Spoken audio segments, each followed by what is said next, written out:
Madame, Monsieur, bonsoir. C'est inédit, un gage de la générosité, de la solidarité, de l'engagement sage du Maroc envers les Palestiniennes et les Palestiniens.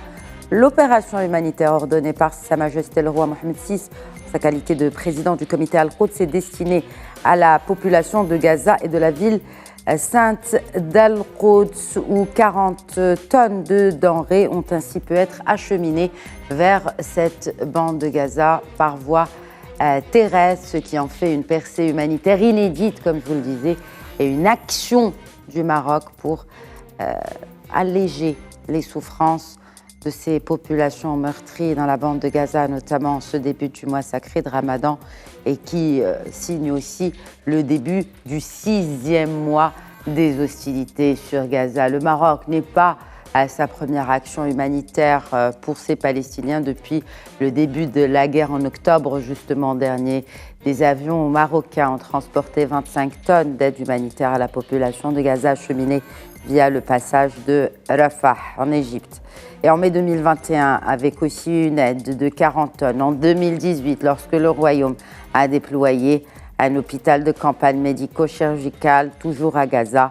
Et la liste est longue. La réussite de cette toute dernière opération humanitaire est surtout le résultat. Le résultat d'un leadership sage et clairvoyant du souverain, dont la vision est celle de la paix. Elle est aussi tournée vers le soutien effectif et concret aux Palestiniens, au peuple palestinien et aussi à leur cause, qui est aussi la nôtre ici au Maroc. C'est ce que nous discuterons ce soir en compagnie de nos invités en plateau. Tout d'abord, le professeur de relations internationales, Zakaria Boudaha, bonsoir. Bonsoir Madame Khadija et bon Ramadan. À vous également, merci beaucoup. Et un bon Ramadan à vous également, professeur Sremi. Bonsoir. Bonsoir. Ramadan Karim. Alina Walik, merci beaucoup. Et nous accueillons depuis Paris le président de l'Institut du monde arabe, Jack Lang. Bonsoir et merci de vous joindre à nous dans Questions d'actu. Bonsoir et très heureux de participer un instant à vos travaux.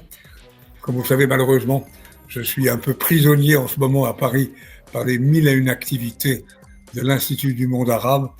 J'aime beaucoup votre chaîne. Et nous le savons, justement, l'Institut du monde arabe, en cette période de Ramadan, est très actif. Mais alors, à nos confrères de la MAP, Jack Lang, vous avez confié que l'opération humanitaire d'aide alimentaire par voie terrestre au profit de la population palestinienne de Gaza et d'Al-Quds al-Sharif, lancée sur très haute instruction de Sa Majesté le roi Mohamed VI, et, je vous cite, une initiative magnifique et un acte d'immense générosité qui témoigne de l'engagement personnel du souverain. On aimerait que cet exemple unique puisse inspirer d'autres chefs d'État et par le monde. Peut-être un commentaire. Est-ce que cela signifie pour vous et symbolise pour vous, Jack Lang? C'est un acte fort, c'est un acte symbolique, c'est un acte emblématique qui ne m'étonne pas d'ailleurs de la part de Sa Majesté le roi Mohamed VI. C'est un homme de cœur, c'est un homme de fidélité. Il n'a jamais abandonné le peuple palestinien et je trouve que cet acte est un acte qui, vis-à-vis des Palestiniens, est un geste qui les touchera beaucoup. Et l'acheminement par la voie terrestre est aussi une originalité de cette initiative qui peut-être peut ouvrir d'autres perspectives d'acheminement de vivres et de soutien au peuple palestinien. Je veux dire que nous souffrons tous, sans mesurer l'ampleur exacte, parce que nous ne sommes pas sur place, la souffrance terrible des enfants, des jeunes, des femmes, des citoyens de Palestine, qu'ils soient palestiniens ou non. Ne n'oublions pas au passage les otages qui sont toujours retenus. Cette situation est une situation absurde et intolérable. Pourquoi continuer une guerre aussi meurtrière avec quel but, si ce n'est d'effacer même le peuple palestinien? et de porter une grave atteinte aussi à l'image d'Israël dans le monde. Bref, je crois que l'acte de Sa Majesté le Roi est un acte de bonté, est un acte de générosité. C'est aussi pour moi un acte qui rappelle que cette guerre est une guerre injuste et intolérable et qu'il faut y mettre un terme. Mais avant d'y mettre un terme, il faut aussi agir en faveur de cette population, c'est-à-dire que l'action humanitaire aujourd'hui, et vous avez parlé de ce caractère inédit, comment envisagez-vous justement cette opération et ce caractère inédit de cette opération, Jack Lang, d'autant plus que vous l'avez répété à maintes reprises, quand vous en avez l'occasion en tout cas, que cette Palestine, dans les faits, est un peu, et je vous cite, oubliée et abandonnée. C'est la vérité que depuis des années, pas seulement depuis aujourd'hui, depuis des années, la Palestine a été oubliée par beaucoup de pays. Et une des raisons pour lesquelles l'Institut du monde arabe, à mon initiative, a organisé pendant 1 an une grande exposition sur la culture palestinienne, sur le peuple palestinien, nous l'avions confié à l'ambassadeur Elias Ambar, était pour dire que nous refusions cet oubli, nous refusions cette excommunication, ce rejet, cette mise à l'écart du peuple palestinien qui progressivement a été maltraité, colonisé. Et je crois que le temps est venu aujourd'hui que tous les pays, et le Maroc donne un exemple magnifique, se dressent contre cette injustice faite aux Palestiniens. Alors il y a justement cette action au niveau de l'État marocain, mais il y a aussi cette grande action au niveau du chef de l'État, du souverain, qui a pris en charge en grande partie cette opération humanitaire et cette aide humanitaire. Vous avez tout à fait raison. Et c'est vrai que le geste accompli par Sa Majesté le Roi est un geste qui impressionne par son ampleur, mais aussi par le fait qu'il a financer une bonne partie de ses apports, de ses vivres sur ses biens personnels. Et donc, il a témoigné aussi d'une humanité, d'une générosité, qui doit, je l'espère, impressionner les autres pays du monde. On aimerait que cet acte de générosité puisse être imité par d'autres responsables dans le monde. Restez avec nous, Jack Lang, je reviendrai à vous dans quelques instants, mais avant, justement, ces réactions de par le monde, elles ont été nombreuses du côté palestinien, mais aussi d'autres pays, notamment des responsables américains, mais aussi sud-américains. Sauf qu'effectivement, il n'y a pas eu, Mustafa Srimi, cet engouement par rapport à cette action, il faut le dire, courageuse qui a été prise par le Maroc. Et déjà, le fait de prendre l'action de faire quelque chose est déjà un pas phénoménal pour cette population qui manque de tout, mais en plus courageux, à plus d'un titre. Alors, si l'on veut décoder, résumer, il y a plusieurs choses. Il y a ceux qui condamnent Israël et qui affirment ou réaffirment la solidarité à l'endroit du peuple palestinien, une catégorie. Mais il n'y a pas grand-chose. Il y a une deuxième catégorie qui, évidemment, exprime beaucoup de colère et d'indignation et réclame l'application du droit international humanitaire. Humanitaire en l'espèce, donc, l'approvisionnement en denrées alimentaires des populations de Razaoui. Et puis, en arrière-plan, il y a une problématique qui est posée, à laquelle se rallie le Maroc d'ailleurs, c'est il faut créer une situation qui permette de sortir de cette impasse et de cette politique de répression et d'affamement, il faut bien le dire, des populations palestiniennes, c'est la nécessité d'un cessez-le-feu qui soit durable. Le Maroc a voté avec un certain nombre de pays majoritaires aux Nations Unies, la Ligue arabe aussi, l'Organisation de la coopération islamique. Donc nous en sommes là. Alors le Maroc il est en première ligne sur tous ces volets, avec cette particularité maintenant liée au statut du roi. Le roi, il est président du comité El-Quds, qui est un organe émanant de l'OCI. Et à ce titre-là, il y a un cahier de charges qui pèse sur lui. Je voudrais observer, M. Lang et mon collègue Abou Dahab vont voir de quoi je parle. Il y a une théorie historique et institutionnelle qui dit que dans la monarchie, il y a deux corps. Il y a le corps de l'institution, où il y a un titulaire qui est roi, ou qui est empereur, qui est roi, donc qui est en charge de l'institution. Et à côté de ça, il y a le deuxième corps, c'est la personne. La personne visée. Alors c'est intéressant ce qu'a dit M. Lang, c'est le fait qu'il y a le cahier de charge pesant sur le roi comme président du comité El-Quds, et à ce titre-là, il fait ce qu'il faut faire en prenant des initiatives, on va y revenir. Et puis il y a la personne du roi, Mohamed VI. Mohamed VI, qui, ce plan-là, donc, paye la majorité sur les données personnelles de ce qu'il fait. Exact. Je crois que c'est extrêmement important et je voudrais ajouter une dernière observation, c'est qu'il y a une grande satisfaction du peuple palestinien, des Razaouis, etc., mais aussi une grande satisfaction des Marocains. Parce que les Marocains, évidemment, attendaient beaucoup de l'expression, la solidarité du royaume à l'endroit de la cause palestinienne, mais c'est intéressant de voir de nouveau que c'est encore le roi qui est en première ligne et qui se distingue. Il se distingue par les actes que j'ai évoqués, mais se distingue aussi sur ce point particulier.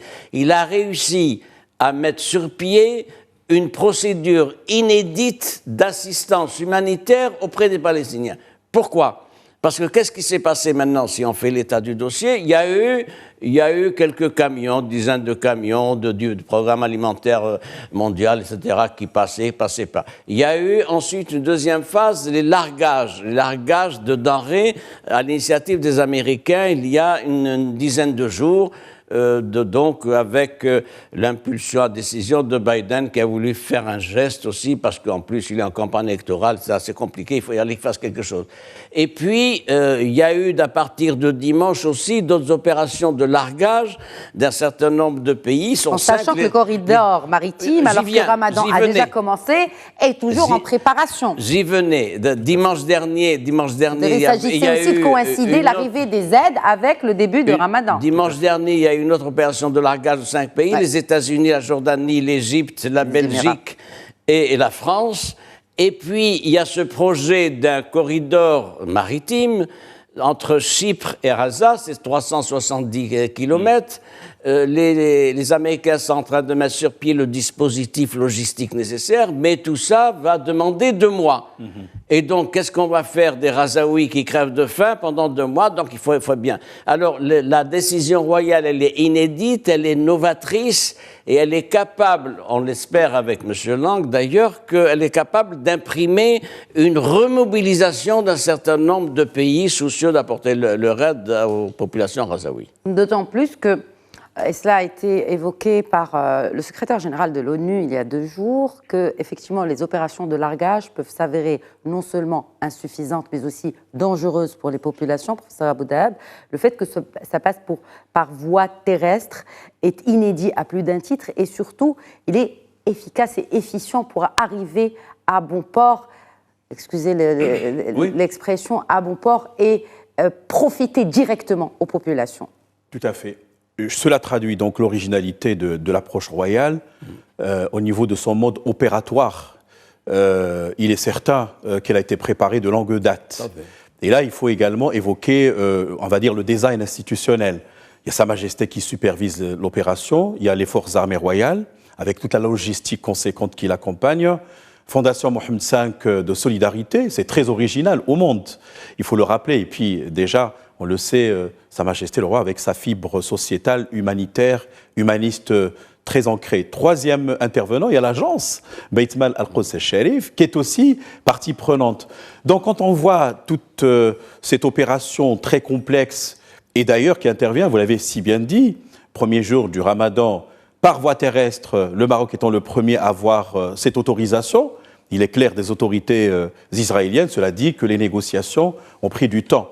Cela n'est pas venu de rien, cela tient aussi à la crédibilité du Maroc, mais également à son statut de partenaire avec beaucoup de puissances internationales, parce qu'il est clair qu'il y a eu aussi de la coordination. Je voudrais aussi, pour appuyer ce que mes prédécesseurs ont avancé, c'est vrai, il y a la monarchie et le style, Et le style royal ne date pas de 99. Déjà, quand Sa Majesté était prince héritier, apportait volontairement et spontanément de l'aide aux personnes nécessiteuses. Je voudrais, en second lieu, aussi rappeler une chose extrêmement importante, que la personnalité de Sa Majesté, c'est une personne qui est multilatéraliste, légaliste, internationaliste, profondément ancrée dans les paradigmes contemporains de développement international.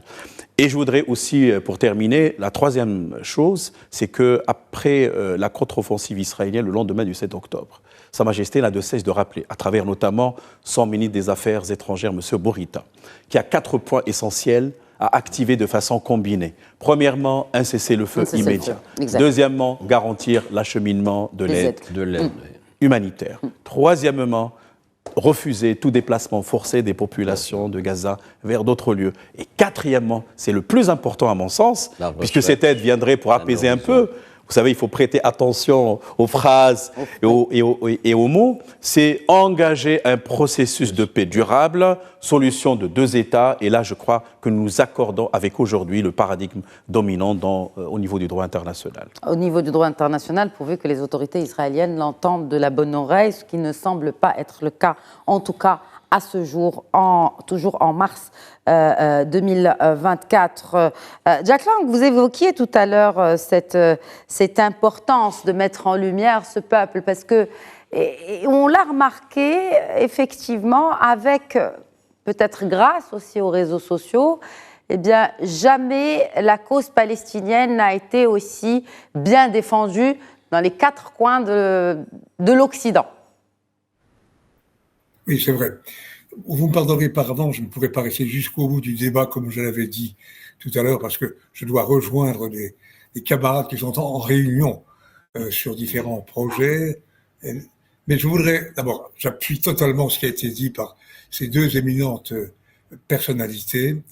Ce qui me paraît le plus important, c'est d'abord l'acte lui-même accompli le jour du Ramadan par Sa Majesté, le roi du Maroc.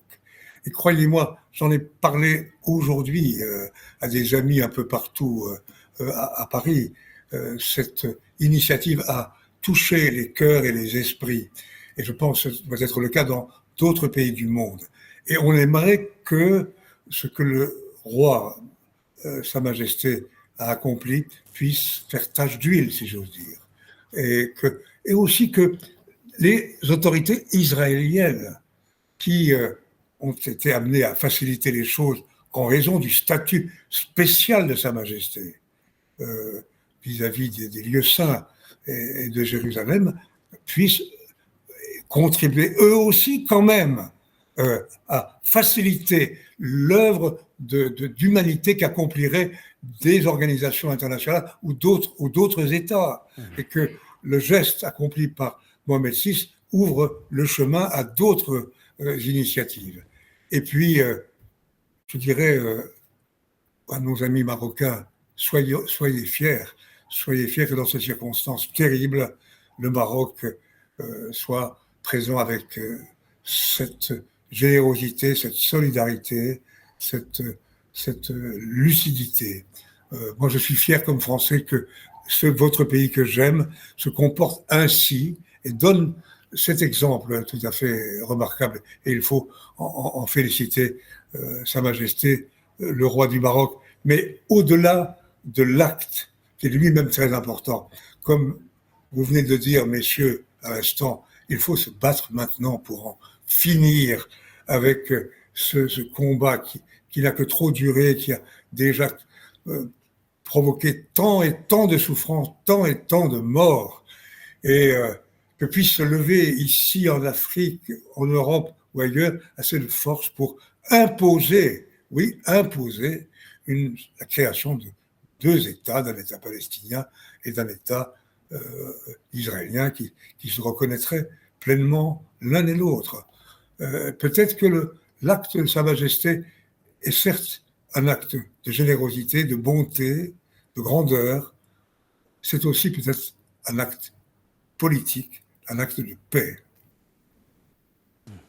Exact. Nous en avons bien besoin. Merci beaucoup, Jack Lang. Merci d'avoir été avec nous. Je sais que vous avez des engagements. Merci encore une fois au nom de Médien TV. Merci beaucoup. Merci. Merci. Nous continuons notre débat, très cher professeur, et nous parlons du détail de cette aide humanitaire, n'est-ce pas? C'est une émission d'actualité, donc on va vraiment décortiquer, même on va aller dans le détail. Donc l'essentiel, ce sont des produits de première nécessité, nous l'avons vu, estampillés bien sûr par le drapeau du Maroc, mais aussi par cette association, de Fondation Mohamed V pour la solidarité. Il y a, en fait, cela commence déjà par l'élémentaire, c'est-à-dire qu'ils n'ont que l'air qu'ils respirent. Il n'y a même pas d'eau à boire à Gaza. Oui, professeur Sahimi. Peut-être avant d'évoquer cet aspect un instant, quand même une observation. La logistique marocaine a fonctionné. Quels sont les pays africains, maghrébins et autres qui peuvent mobiliser une logistique militaire comme ça, les C-130? Il y a 6 C-130 qui ont été mobilisés. Moi, je connais le C-130. J'ai fait 2 voyages C-130 dans une autre vie, comme journaliste, c'était à Tantan, ailleurs, etc. On avait été allé, etc. Mais il y a une opérationnalité, il y a un dispositif. Il y a aussi un autre volet qu'il faut relever, c'est la coordination avec la Fondation Mohamed V pour la solidarité. C'est pas une décision jupitérienne qui est venue. Le roi l'a pas dit. Je ne peux pas le prouver, mais j'en suis sûr. Il n'a pas dit « il faut envoyer en même temps ». Ça a été préparé. Ça a été préparé sur le plan logistique, donc de dispositifs militaires. Ensuite, avec la fondation, évidemment, qui est armée pour connaître les besoins. Avec un troisième acteur directement impliqué, c'est Beit Mal al-Quds. Et puis, ça c'est ici. Mais il y a ensuite des aspects diplomatiques qui ne sont pas négligeables. Il faut quand même le dire, c'est-à-dire une opération, vous ne pouvez pas décider d'arriver comme ça dans les territoires occupés à Gaza sans un certain nombre de paramètres diplomatiques. C'est la voix du Maroc et que c'est le roi du Maroc. Et que le Maroc, sur ce plan-là, autant il est attaché à une politique de normalisation. Accord d'Abraham, etc. Et c'est la position traditionnelle du Maroc pour une politique de paix et de règlement. Mais autant, sur la question palestinienne, il est intransigeant en réitérant les positions du royaume sur cette question-là. C'est donc un partenaire et un intervenant crédible qui a de l'influence. Et je voudrais rappeler ceci. C'est quand il y a eu les accords d'Abraham, il faut bien qu'on en parle, l'une des déclarations de notre ministre des Affaires étrangères, Nasser Bourita, c'était de dire que ça allait être un cadre qui allait inscrire à son ordre du jour le problème de la paix en Palestine et de la relance d'un processus. Exact. Ça a été dit, etc. Donc nous sommes dans une démarche avec de multiples paramètres. Nous sommes un État solidaire de la Palestine, sur ça c'est connu, on n'y revient pas. Et dénonçant aussi les actes perpétrés par Israël, c'est-à-dire que le Maroc a toute occasion solidarité totale avec la cause palestinienne et prise de position diplomatique musclée, ferme sur différentes instances internationales, et puis à côté de ça, la mise en cause et la condamnation de la politique d'Israël, en l'espèce dans les territoires occupés. Voilà ce qui fait que c'est une affaire intéressante. J'ajoute un dernier point, peut-être nous avons une diplomatie qui ne ronronne pas. Moi, ça me frappe toujours. Moi, je peux vous donner l'agenda de notre ministre des Affaires étrangères il y a 10 jours. Il était ici à Paris, à Rabat, recevant le ministre français des Affaires étrangères. Le lendemain, mardi 27, il était à Genève. Ensuite, il était au Caire. Ensuite, il était à Riyad, etc. C'est l'expression bien d'une diplomatie. Non pas diesel, mais turbo. Et ça continue, c'est-à-dire qu'il y a une machine qui fonctionne avec des orientations, une réflexion de l'innovation et l'optimisation de nos positions. En l'espèce, il s'agit de l'expression de nos positions sur le plan diplomatique, mais humanitaire. Tout à fait. Et c'est ça que je voudrais relever, c'est que dans la large gamme de notre diplomatie, environnement, changement climatique, coopération sécuritaire, lutte contre le terrorisme, immigration, etc., s'ajoute et se consolide maintenant cet aspect-là, c'est-à-dire que le Maroc est au premier plan d'une diplomatie humanitaire qui est spectaculaire. Aucun pays arabe n'a réussi une opération de ce type-là. Exactement. Ce qui fait aussi ce qui fait aussi la nature inédite de cette opération-là, diplomatie humanitaire, professeur Abou Dahab. Certes, alors, les temps sont très délicats, il faut le dire. À réussir à faire passer, c'est-à-dire que j'aimerais bien qu'on s'arrête justement sur les préparatifs d'une telle opération, d'une telle envergure avec vous, Zakaria Abou Dahab, qu'on s'arrête vraiment sur la logistique entre différents intervenants, mais aussi, et disons-le, la réussite et la percée diplomatique qu'a réussi à faire le Maroc en se distinguant par rapport aux pays de la région, mais pas que, par rapport aux pays occidentaux aussi, qui n'ont pas réussi à le faire. L'impossible n'est pas marocain. Cela est devenu un leitmotiv. Et par ailleurs, vous savez, on peut prendre aussi des exemples que nous avons nous-mêmes vécus, que ce soit tremblement de terre en septembre 2023 et la réactivité, la promptitude royale, toute la logistique déployée. Et au-delà, quand on fait face à des cataclysmes, à des crises majeures, et j'irai même loin en complétant ce que disait le professeur Sahimi, c'est que nous sommes un État-nation. Ça, c'est important. Quand on parle d'un État-nation, il a ses traditions ancestrales, il est normé sur le plan de son approche institutionnelle, il n'improvise pas, et en même temps, il a su instituer, mollo progressivement, des diplomaties plurielles. Je prends la diplomatie humanitaire parce que c'est important aujourd'hui. On ne peut pas du jour au lendemain déployer toute une armada de moyens, mais également un arsenal conséquent pour pouvoir non seulement prendre le risque aujourd'hui, parce qu'il fallait le dire, dans un temps qui est lugubre, mais en même temps pouvoir, comme vous l'avez dit, Madame Khadija, parvenir à bon port. Cela dit qu'il y a véritablement aujourd'hui une sorte de logiciel qui fonctionne à merveille. Une machine qui tourne à plein régime, et donc ça se prépare, et d'ailleurs nous sommes, vous savez, les héritiers de la marche verte du 6 novembre 1975, avec toute cette ingénierie majeure qui l'a fait fonctionner du tac au tac jusqu'à la fin et qui a forcé l'admiration. Donc ce n'est pas rien aujourd'hui quand on voit le Maroc. Qui a forcé tellement l'admiration que pour d'autres, elle s'est transformée en jalousie extrême. Tout à fait. Parce que quand on ne peut pas faire quelque chose, du coup on lui trouve... Voilà. On dénigre. On dénigre. Mais allez-y, il y a de la place pour tout le monde. On attend que ça. Ce qui importe finalement, c'est d'aider les populations gazaouis et celles d'Al-Quds al-Sharif, nous y arrivons aussi, parce que nous ne parlons que de Gaza pour l'instant. Tout à fait. Et je crois, Mme Khadir, c'est le critère final, en fin de compte, qui permet d'apprécier la position des uns et des autres, au-delà des machineries, les orchestrations, vous savez, comment on appelle ça, les surenchères, al-muzayadat, al-farira. Maintenant, il est important de dire que le Maroc devient de plus en plus un acteur majeur de la diplomatie humanitaire, non seulement au niveau de la Palestine, puisque la tradition est ancrée historiquement, il y a des exemples antérieurs, mais même en terre africaine. Oui. On s'en souvient, pour lutter contre la Covid, la diplomatie vaccinale, et ça va gagner en visibilité, puisque le Maroc deviendra véritablement un hub cette fois-ci, pour être diffuseur d'une diplomatie humanitaire, opérationnelle, désintéressée. Alors pourquoi désintéressée? Elle n'est pas liée à des agendas électoraux, aux politiciens ou autres. Il n'y a pas de marché.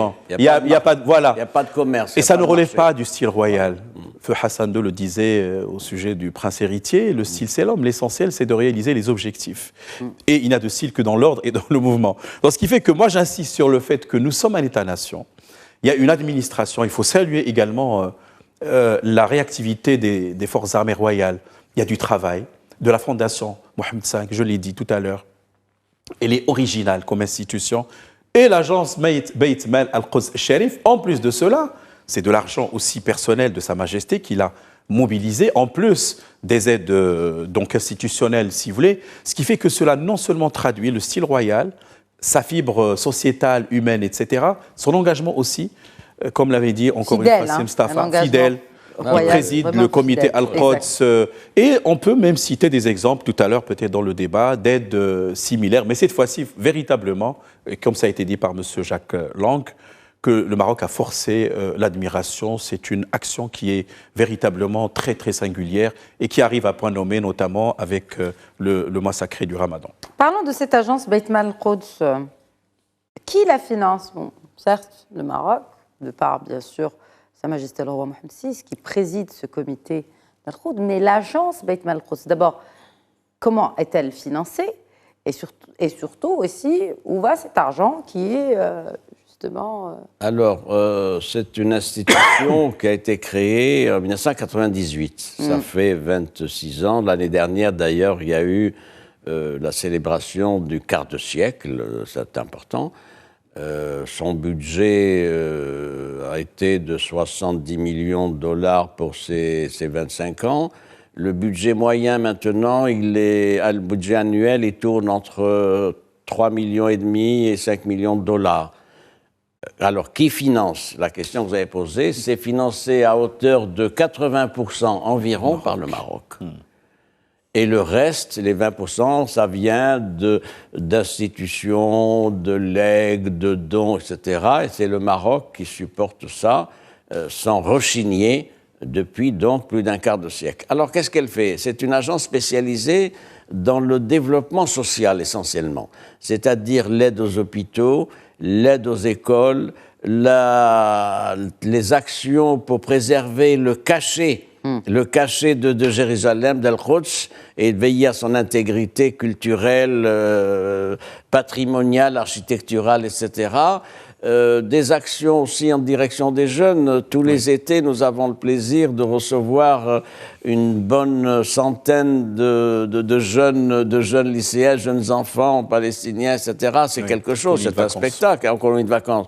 C'est quelque chose d'une fraîcheur et d'une émotion particulière. Nous avons vu les images... vous et moi, etc., c'est quelque chose etc., c'est-à-dire le bonheur de ces enfants quittant les camps de réfugiés, etc., et se retrouvant donc ici avec les jeunes enfants marocains, c'est quelque chose de particulier. Donc c'est une agence, voilà, c'est une agence qui fonctionne bien. C'est une agence qui malheureusement ne bénéficie pas de la grande mobilisation de la vingtaine de pays arabes. Il y a des pays qui adhèrent quand même à cette agence. Je veux dire, elle n'a pas été créée que par le Maroc pour que le Maroc puisse la financer.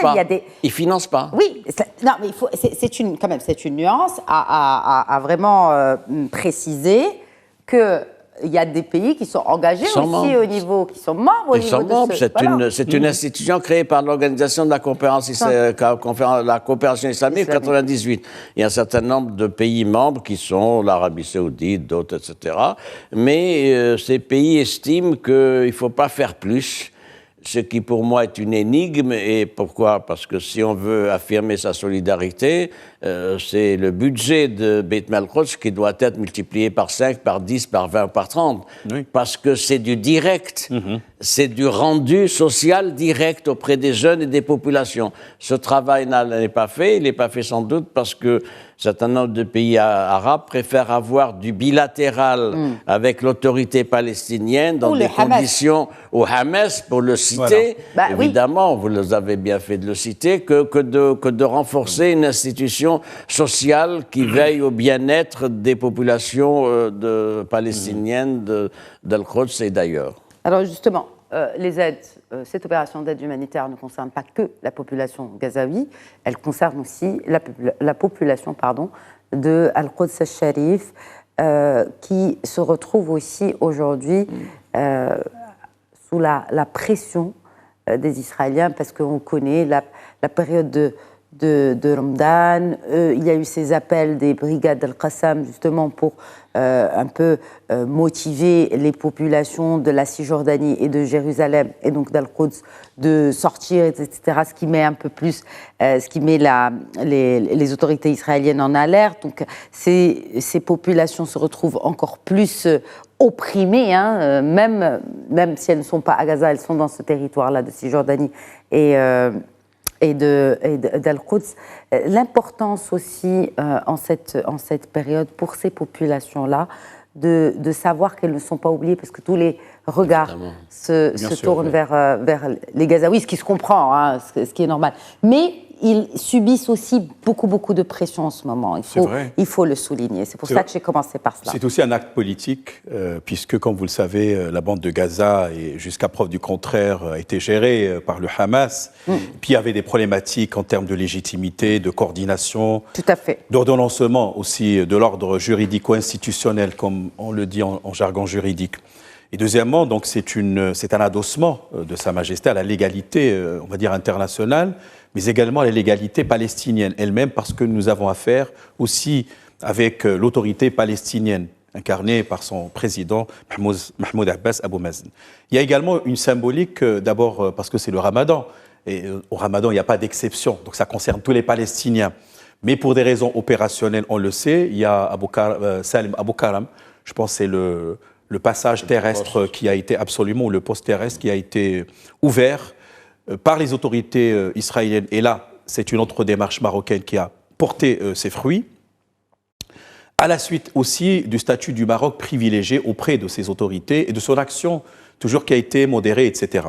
Est-ce que le Maroc, plus tard, parce que vous avez parlé de cette action du Maroc, peut jouer un rôle justement pour rétablir la paix? Oui.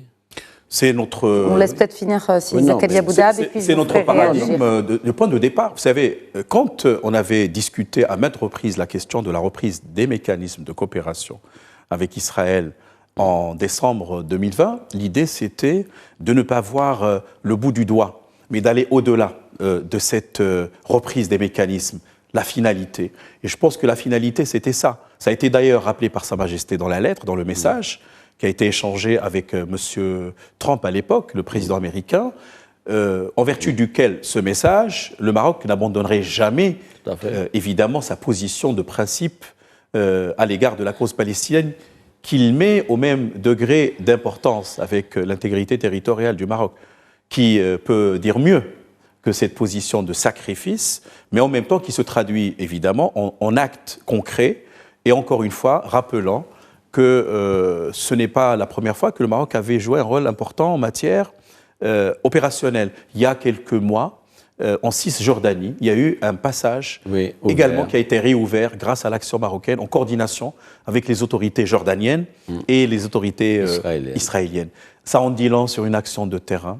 De terrain, mais concrète. De discrétion. Tout à fait. De concrétisation et de discrétion, j'ai envie de dire. Tout à fait. Voilà, c'est le style un peu aussi de l'autre diplomatie marocaine. Oui, c'est-à-dire ça traduit la sagesse marocaine, ça traduit aussi les modalités d'action, encore une fois, parce qu'il y a une sorte de design, une gouvernance royale et institutionnelle qui se déploie.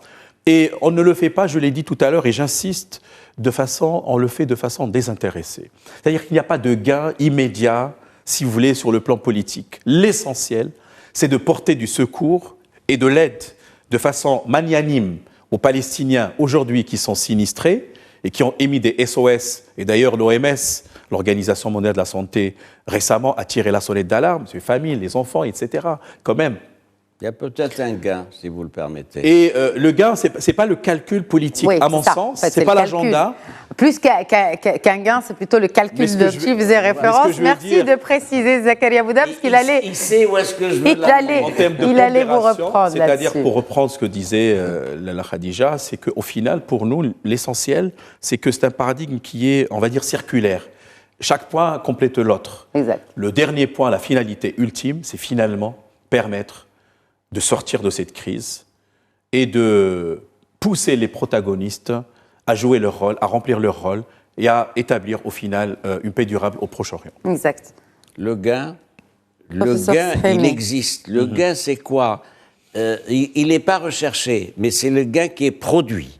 Le gain, c'est la capitalisation, la consolidation d'une crédibilité, d'une influence internationale et une consécration de nouveau du leadership royal. C'est là le gain. C'est-à-dire, le Maroc fait en sorte qu'il respecte un certain nombre de principes et de positions qui sont ses positions traditionnelles. Vous savez, la politique étrangère marocaine est d'une grande simplicité, d'une grande clarté. Il y a des principes, On sait comment. Bon, simplicité. Si, non, on sait. Oui, vous y allez vite, un État simplicité. Des Caraïbes ou un État du fin fond d'Asie, s'adressant au Maroc, il sait quelles sont les positions du Maroc.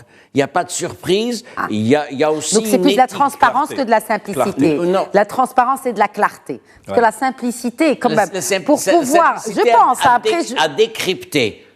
C'est-à-dire, elle est lisible. Oui, c'est visible, lisible et cohérent et transparent.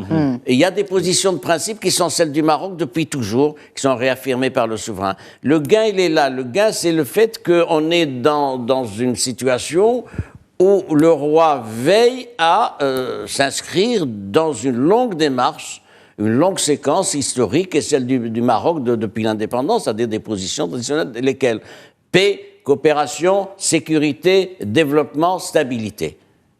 Alors, ça a été amendé, évidemment, avec le règne de Mohamed VI, vers de nouveaux secteurs, coopération sud-sud, etc. Mais le tronc commun, il est là.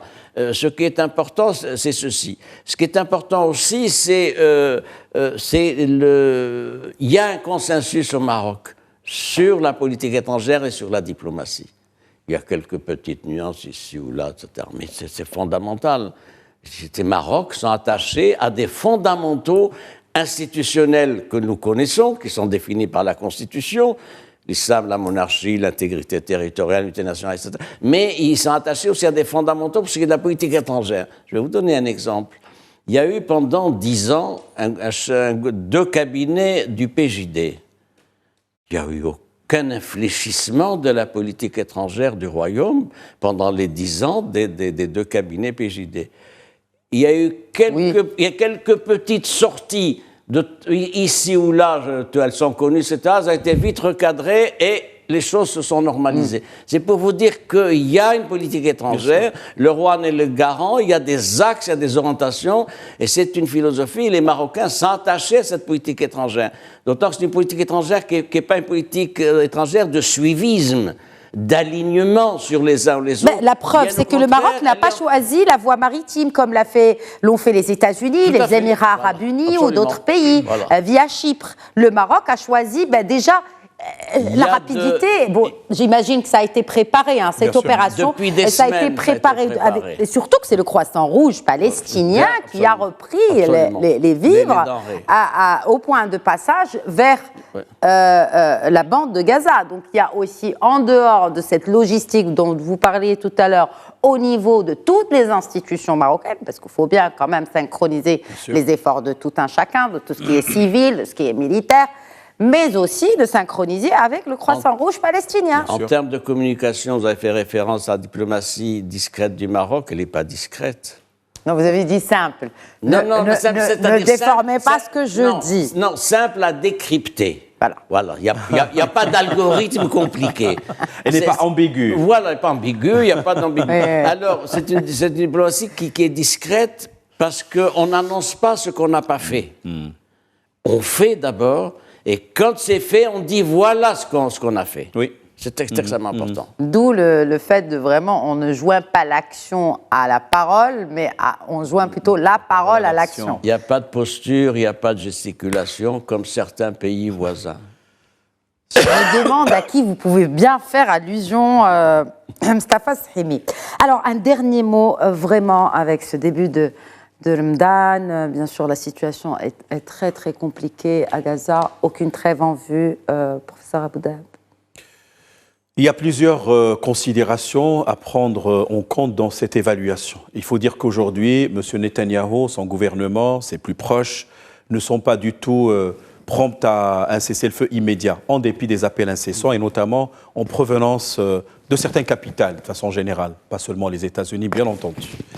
Ce qui fait, mais aujourd'hui, on sent de plus en plus qu'il y a une sorte de fatigue qui gagne un peu de tout le monde. On en a assez de voir ces images chaque jour, même en France, quand on suit les débats télévisés, etc. Il y a quand même un infléchissement. Il y a des agendas électoraux, on le sait, final Biden-Trump, un duel du déjà vu. Mais je voudrais dire aujourd'hui, c'est que si on continue dans la même situation, on va enfoncer le clou, on s'enfonce dans la boue. Et les conséquences vont être aussi terribles sur le gouvernement actuel de Netanyahou, qui, au final, ne va plus être en mesure de négocier avec quiconque. Ce qui fait que ce que nous pourrons dire aujourd'hui, à la lumière de cette aide royale, elle apaise un peu les choses. Quand même, on sent quelque part qu'il y a des bouées de sauvetage, des lueurs d'espoir, même si la situation sur le terrain est très compliquée. Ce qui fait que peut-être ce ramadan va être une transition pour au moins négocier les termes d'une reprise post-Hamas ou post- cette guerre inutile, comme on le dit.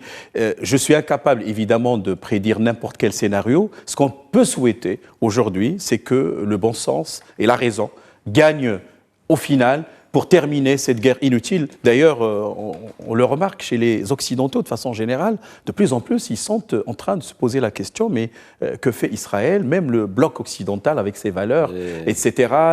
Vous voyez, donc ce qui fait qu'aujourd'hui, nous sommes parvenus ou arrivés à un point de non-retour. Je pense qu'il n'y a pas mieux que d'abord décréter un cessez-le-feu, c'est la démarche royale, assurer les aides humanitaires, troisièmement, évidemment, éviter tous les déplacements, les souffrances et tout, et engager un processus par la suite, qui va le superviser, grand point d'interrogation. Je partage globalement cet avis, ça nous arrive d'être d'accord, avec cette nuance, bien sûr, mais reste la capacité à imposer un cessez-le-feu. Et la grande hypothèque qui pèse sur la question aujourd'hui, sur le drame des Palestiniens, c'est la position américaine, qui est elle-même hypothéquée par le fait que le président Biden est dans une situation difficile, qu'il y a l'ancien président Trump qui revient et que tout le monde, et Netanyahou et un certain nombre d'autres pays, etc., paraissent jouer la montre. La montre, c'est quoi? C'est les élections présidentielles de novembre. L'hypothèse que je retiendrai plus volontiers, c'est au-delà de est-ce que le bon sens va l'emporter, la sagesse, etc. Ça, c'est le discours, ce que j'appelle le discours UNESCO. Hein? Ça ne marche pas dans les relations internationales, ça. Le discours, le bon sens, c'est les réalités. Ça ne marche plus, parce que normalement, c'est censé marcher.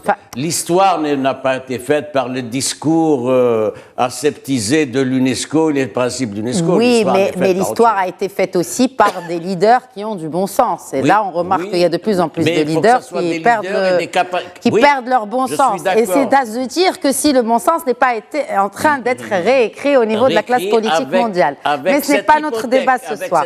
Cette hypothèque majeure de l'élection américaine. Alors, ça veut dire que, en fait, ça ne risque pas de jouer en faveur de la population palestinienne. Il peut y avoir... Avec ces déclarations de Kamala Harris, de la vice-présidente américaine. Il peut y avoir amélioration des conditions d'approvisionnement de la population palestinienne, oui.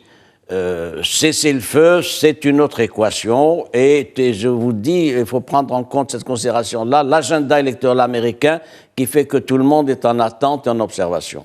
Alors justement, puisqu'ils sont en attente et en observation, c'est pour reprendre Jack Lang qui était avec nous en début de cette émission, avec cette action, cette opération humanitaire d'aide en faveur des populations gazaouis, une initiative décrite d'ailleurs par Jack Lang comme magnifique, un acte d'immense générosité, et qu'il aimerait que cet exemple puisse inspirer d'autres chefs d'État et de par le monde pour agir justement en faveur de ces populations.